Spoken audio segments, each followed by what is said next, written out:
प्रस्तुत करते हैं SA म्यूजिक।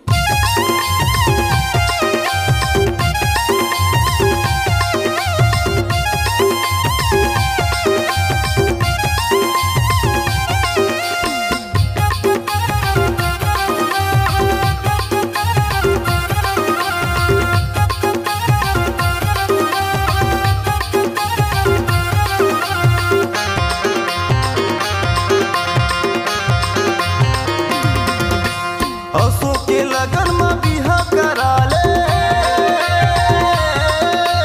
असो के लगन में बिहा करा ले, नहीं लग जाही लॉकडाउन। तोर बाराती में लेके आहूं कुंवर डीजे के साउंड, रानी तरसा डारे वो मुला झोल डारे वो तरसा डारे ना, मुला झोल डारे वो तरसा डारे ना। आसो के लगन में बिहा कराहू, आसो के लगन में बिहा कराहू, नहीं लग जाही लॉकडाउन। मोर बाराती में लेके आवे कुंवर भैया जी के साउंड, तोरा मजा जाही ना, मुला झोल डारे वो तरसा डारे ना, मुला झोल डारे वो तरसा डारे ना।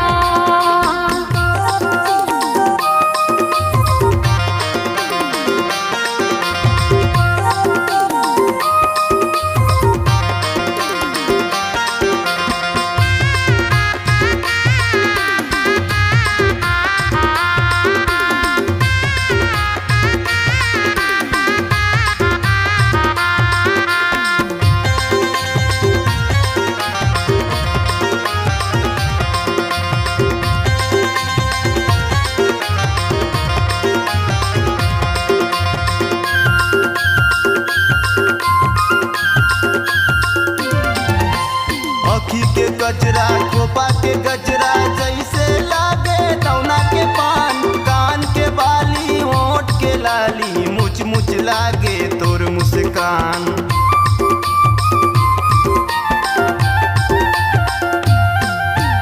अखी के गजरा खोपा के गजरा जैसे लागे टौना के पान, कान के बाली होठ के लाली मुच मुच लागे तोर मुस्कान। काने के बाली होठ के लाली मुच मुच लागे तोर मुस्कान। असो के लगन में बिहा करा ले,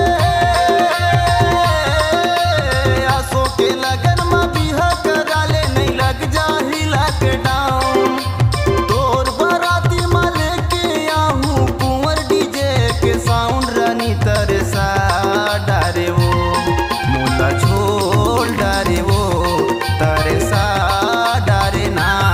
मुला झोल डारे वो तरसा डारे ना।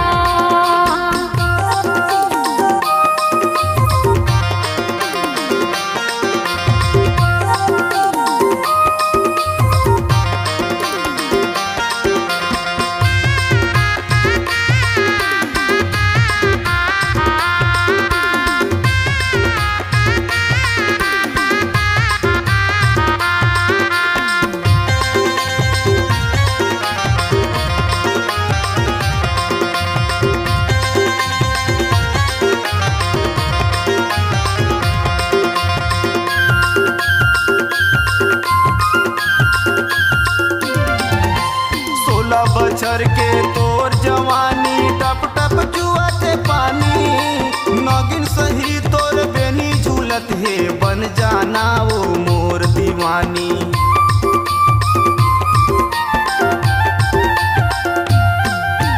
16 बछर के तोर जवानी टप टप जुआते पानी, नगिन सही